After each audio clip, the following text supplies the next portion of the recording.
അതേമാതിരി നമ്മളിപ്പോൾ ഉള്ള വർക്കലയിലാണ് നമ്മളുള്ളത്. വെറും 30 ദിവസം കൊണ്ട് നമ്മൾ കംപ്ലീറ്റ് ആക്കി കൊടുത്ത ഒരു സ്ട്രക്ചർ വർക്കിൻ്റെ വിശേഷങ്ങളിലേക്കാണ് ഞാൻ നിങ്ങളെ കൂട്ടിക്കൊണ്ട് പോകുന്നത്. വർക്കല പുത്തൻചന്തയ്ക്ക് സമീപമുള്ള കിങ്സ് ആഡിറ്റോറിയം ആണ് അതിൻ്റെ സ്ട്രക്ചർ വർക്കാണ് ഇവിടെ നടന്നുകൊണ്ടിരിക്കുന്നത്. ആദ്യം തന്നെ നമുക്ക് ഇങ്ങനൊരു വർക്ക് ചെയ്യാൻ അവസരം ഒരുക്കി തന്നു നമ്മുടെ ക്ലയൻറ്റായ നമ്മുടെ ഷാജ് സാറിന്, അദ്ദേഹത്തിന് 1000 നന്ദി പറഞ്ഞുകൊണ്ട് തന്നെ നമുക്ക് തുടങ്ങാം. കാരണം പുള്ളി ഇപ്പോൾ ഇല്ല കാണിക്കാനെ കൊണ്ട് പുള്ളി ദുബായിലാണ്. വരുമ്പോഴത്തേക്ക് നമുക്ക് ഈ പണി തീർത്ത് കൊടുക്കണം, അല്ലെങ്കിൽ നമുക്ക് 8ൻ്റെ പണി കിട്ടും. ഫാബ്രിക്കേഷൻ ചെയ്തുകൊണ്ടിരിക്കുകയാണ്. റാഫ്റ്റിന് നമ്മൾ യൂസ് ചെയ്തേക്കുന്നതെന്ന് പറഞ്ഞാൽ ഇതിൻ്റെ സ്പാൻ ഏരിയ എന്ന് പറഞ്ഞു കഴിഞ്ഞാൽ ഏകദേശം 18 മീറ്ററോളം വരുന്നുണ്ട് സ്പാൻ ഏരിയ. അപ്പോൾ ഇത് നമ്മൾ ബോട്ടം ടൈ ആയിട്ട് നമ്മൾ യൂസ് ചെയ്തേക്കുന്നതെന്ന് പറഞ്ഞു കഴിഞ്ഞാൽ 100/100ൻ്റെ 6 mm തിക്നെസ് ഉള്ള ഹോളോ സെക്ഷനാണ് നമ്മൾ അപ്പോളോയുടെ MS ട്യൂബാണ് നമ്മൾ ഇതിന് വേണ്ടി ബോട്ടം ടൈ ആയിട്ട് നമ്മൾ യൂസ് ചെയ്തേക്കുന്നത്. പിന്നെ റാഫ്റ്റിൻ്റെ 2 വശങ്ങളിലേക്കുള്ള ചായ്വ് വരുന്ന ഏരിയയിൽ നമ്മൾ കൊടുത്തിരിക്കുന്നതെന്ന് പറഞ്ഞു കഴിഞ്ഞാൽ 150ൻ്റെ 3 mm തിക്നെസ് ഉള്ള MS ട്യൂബ് അപ്പോളോയുടെ തന്നെയാണ് നമ്മൾ യൂസ് ചെയ്തേക്കുന്നത്. പിന്നെ അകത്തെ ബ്രേസിങ്ങുകൾ എന്ന് പറഞ്ഞു കഴിഞ്ഞാൽ 50/50ൻ്റെ 2.5 mm തിക്നെസ് വരുന്ന MS ട്യൂബാണ് നമ്മൾ ഇതിൽ യൂസ് ചെയ്തേക്കുന്നത്.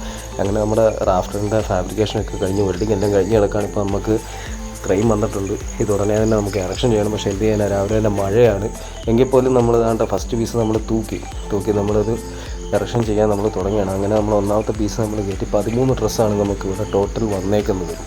അപ്പോൾ ഒറ്റ ദിവസം തന്നെ തീരണം, അതിൻ്റെ കണക്കാക്കിയിട്ടുള്ള രീതിയിലാണ്. പിന്നെ ഈ ഇടയ്ക്ക് മഴ പെയ്യുന്നത് കൊണ്ട് നമുക്ക് കുറച്ച് ബുദ്ധിമുട്ടും കാര്യങ്ങളും ഒക്കെ ഉണ്ടായിട്ടുണ്ട്. ആ ഒരു കാരണത്താൽ നമുക്ക് പണി സ്വല്പം താമസിച്ച് തന്നെയാണ് നീങ്ങിക്കൊണ്ടിരിക്കുന്നത്. എങ്കിലും നമ്മൾ വിചാരിച്ചാലും ഭംഗിയായിട്ട് ഇപ്പോൾ തന്നെ രാത്രിയായി. ഒരു 2 പീസ് നമുക്ക് കയറ്റാൻ ബാക്കിയുണ്ട്. അപ്പോൾ ഇത്രയും ഇരുട്ടായ സ്ഥിതിക്ക് ലൈറ്റും കാര്യങ്ങളും ഉണ്ടെങ്കിൽ പോലും മുകളിലത്തെ വർക്കായതുകൊണ്ട് നമ്മളത് വേണ്ടെന്ന് വെച്ച് പിറ്റേന്ന് രാവിലെ തന്നെ നമ്മുടെ ശ്രീമാരട്ടൻ ക്രെയിനുമായിട്ട് എത്തിയിട്ടുണ്ട്. അപ്പോൾ ബാലൻസ് 2 പീസും കൂടെ നമ്മൾ മുകളിലേക്ക് കയറ്റുകയാണ്. അങ്ങനെ നമ്മുടെ എറക്ഷൻ കംപ്ലീറ്റ് ആയിട്ടുണ്ട്. നമ്മുടെ റാഫ്റ്ററിൻ്റെ വ്യൂ ലാസ്റ്റ് പീസ് നമ്മൾ കയറ്റി വെച്ചേക്കുക. നമ്മുടെ എല്ലാ വർക്കുകളും നമ്മുടെ എറക്ഷൻ സംബന്ധിച്ച് എല്ലാ വർക്കും ഇനി നമുക്ക് പർണിങ് അടിക്കണം, പ്രൈമർ ടച്ചപ്പ് ഉണ്ട്, അതിനുശേഷം കുറച്ച് സിവിൽ വർക്ക് ബാക്കിയുണ്ട്. അങ്ങനെ നമ്മളെന്തായാലും നമ്മുടെ വാട്ടർ ഡ്രെയിനേജ് നമ്മൾ അക്വാസ്റ്റാറിൻ്റെ 8 ഇഞ്ച് വരുന്ന PVC പാത്തിയാണ് നമ്മൾ 1220 mm ഡിസ്റ്റൻസിലാണ് നമ്മളതിൻ്റെ ക്ലാമ്പുകൾ കൊടുത്തേക്കുന്നത്. സോളാവണ്ണ ഒരു സൈഡിൽ നിന്ന് ഷീറ്റിൻ്റെ ഗ്ലാഡ് ഫിലിം കണ്ട് വലിച്ച് ഇളക്കിക്കൊണ്ടിരിക്കുക. അങ്ങനെ ഷീറ്റിങ് നമ്മൾ തുടങ്ങിയിട്ടുണ്ട്. ജോയിച്ചേട്ടൻ ഷീറ്റിൻ്റെ പുറത്തുണ്ട്, അപ്പൂസൻ ജോയിച്ചേട്ടനും കൂടാണ് ഷീറ്റ് ലേ ചെയ്തുകൊണ്ടിരിക്കുന്ന ഒരു സൈഡിൽ. അങ്ങനെ ഏകദേശം ഷീറ്റ് നമ്മൾ കഴിഞ്ഞിട്ടുണ്ട്. നമ്മൾ ഷീറ്റിംഗ് എന്ന് പറഞ്ഞു കഴിഞ്ഞാൽ 6400 സ്ക്വയർ ഫീറ്റോളം ഉണ്ട് നമ്മുടെ ഇതിൻ്റെ റൂഫ് ഏരിയ എന്ന് പറഞ്ഞു കഴിഞ്ഞാൽ. ഗിരീഷ് അഴിക്ക ബീച്ചിൽ കിടക്കുന്ന പോലെ ഷീറ്റിൻ്റെ പുറത്ത് കിടക്കുന്ന കിടത്തുണ്ട്. നമ്മളിതിന് യൂസ് ചെയ്തേക്കുന്ന സെൽഫ് സ്ക്രൂ എന്ന് പറഞ്ഞാൽ റൂഫിക്സിൻ്റെ കൊറോഷീൽഡ് സ്ക്രൂ ആണ് നമ്മൾ യൂസ് ചെയ്തത്. ഇതിന് ഉപയോഗിച്ചിരിക്കുന്ന ഷീറ്റ് എന്ന് പറഞ്ഞാൽ ടാറ്റ ഡ്യൂറേഷനാണ് നമ്മൾ ഉപയോഗിച്ചിരുന്നത്.